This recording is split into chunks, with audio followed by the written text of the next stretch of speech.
Qu'est-ce que nous devons accepter comme venant du Seigneur? Donc, prophète, c'est aussi pour ça que nous avons voulu que vous puissiez venir. Nous voulons écouter le Seigneur par vous. Je vais vous remettre le micro et nous allons être là en train de noter ce que Dieu a dit à son serviteur. Excusez-moi, les aléas du corps. Amen. C'est d'abord une grande responsabilité, prophète Diogras. Moi-même, j'attendais ça. J'étais même pressé d'être là pour ça. Amen. Parce que les gens ont l'habitude de dire, voilà, ils sont des prophètes seulement pour les vies des gens, mais ils ne voient pas ce qui arrive dans la nation. Ok. Nous allons dire exactement les choses dont certaines seront voilées. La première des choses, c'est que on a voulu bâtir la RDC sur des anciens fondements. Conséquence, l'édifice qu'on était en train d'élever a déjà accusé des fissures. Et l'Esprit de Dieu m'a dit, il y aura dans cette nation, et cela va commencer cette année, il y aura une cassure. Je dis bien, il y aura une cassure avec l'ancien système. Mais sauf que cette cassure-là ne viendra pas du président, mais ça viendra de certains camps alliés. Vous comprenez? Yeah. La première, ça, je ne peux pas entrer dans les détails, mais Dieu nous a suffisamment parlé de ça. La deuxième des choses que je voudrais dire également, c'est que, vous savez, l'homme qui dirige ce pays actuellement, ce n'est pas un homme qui l'a nommé. Je le dis parce que j'ai été enlevé et j'ai vu le Seigneur me le dire. Okay. Et ce jour-là, le Seigneur m'a dit, moi je ne fais pas de la politique, que tu dois prier pour ce chef de l'État. Et je me rappelle que un jour avant la proclamation des résultats présidentiels, je parlais justement avec le prophète Grace Mwamba au téléphone. Et il m'a dit, ah vieux, regarde ce que j'ai vu. Je lui ai dit, j'ai vu la même chose, donc c'est cet homme-là qui va être proclamé. Ok. Vous comprenez? Un jour avant la publication. Un jour avant la Gloire au Seigneur. Alors, aujourd'hui, la chose que le président doit savoir, c'est que il y a la sagesse, mais il y a aussi le goût du risque. Ok. Et ce goût du risque-là, il doit être certes contrôlé, certes mis en pratique avec sagesse, mais le Seigneur est en train de changer la destinée de ce pays. Et il y a plusieurs choses qui vont se décider cette année. Par rapport au gouvernement, surtout par rapport au gouvernement central, par rapport à la présidence de la République, il y a des choses qui devront se dessiner cette année. Et il y a des décisions très difficiles que le chef de l'État devra prendre, mais qu'il sera obligé de prendre parce qu'il sait qu'il doit les prendre. Amen. Vous comprenez? Il sait qu'il doit les prendre. Et quand je parle comme ça, l'Esprit de Dieu me montre notre chef de l'État avec un bâton de berger, mais aussi avec une épée, comme quelqu'un qui va faire une guerre.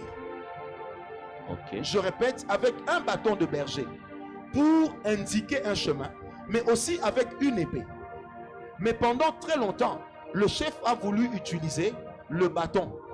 Mais Dieu m'a dit, il y en a qui comprendront le langage de la verge, mais il y en a d'autres qui ne comprendront que le langage de l'épée. Yeah. Et on ne peut pas tout fonder en termes de succès en ayant peur de ce que les gens vont dire. Je le dis de la part de Dieu. Là, nous restons d'abord sur la nation. Une autre chose, c'est que il y a un grand bouleversement du système politique congolais qui s'est mis en place depuis janvier de cette année et qui va s'achever en mars de l'année prochaine. Je répète, un grand bouleversement du système politique qui a commencé dans cette nation depuis janvier de cette année et qui va s'achever en mars de l'année prochaine. Mars de l'année prochaine. Qu'est-ce qui va se passer? Je ne peux pas entrer malheureusement encore en profondeur, mais il se passera que certaines décisions seront prises. Et vous savez, le Seigneur me montre une vision. Vous voyez une statue en or, avec une tête en or. La tête a fait quoi? La tête est tombée, le corps est resté. On a pris une autre tête, on a posé sur ce corps-là. Okay. Et c'est là que Dieu disait, ce corps représente la RDC, qui n'était pas le bien de la tête, mais qui était le bien de Dieu. Waouh, waouh. Une autre chose que l'Esprit de Dieu me dit encore, même avec le Covid qui est arrivé et les choses qui arriveront, le Seigneur est en train de distinguer des gens dans cette nation qui vont commencer à donner des solutions aux problèmes de notre pays. Amen. Amen. Pendant longtemps, on a cru qu'on allait réussir parce qu'on a parlé français. Mais maintenant, nous allons réussir en tant que nation parce que nous allons parler le langage de notre terre. Je m'explique. Amen. Dieu dit ceci: j'ai donné suffisamment de compétences, j'ai donné suffisamment d'intelligence pour que les gens sachent, et j'insiste, que ici, il n'y a pas que des enfants de Dieu, mais il y a des hommes et c'est un pays que Dieu s'est choisi. Et par les fils de ce pays, nous allons avoir des savants qui vont résoudre non seulement des problèmes médicaux, mais qui vont même résoudre des problèmes économiques.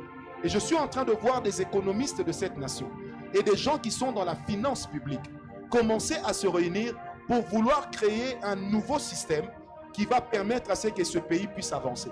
Amen. Une autre chose que le Seigneur indique à nos autorités, c'est que l'agriculture sera la plus grande richesse de ce pays. Waouh. Et Dieu m'a dit, les gens se sont battus pour les minerais, alors que Dieu voulait nous enseigner. Pendant que les gens se battaient pour les minerais, Dieu voulait enseigner à nos dirigeants que c'est l'agriculture qui fera notre force. Ouais.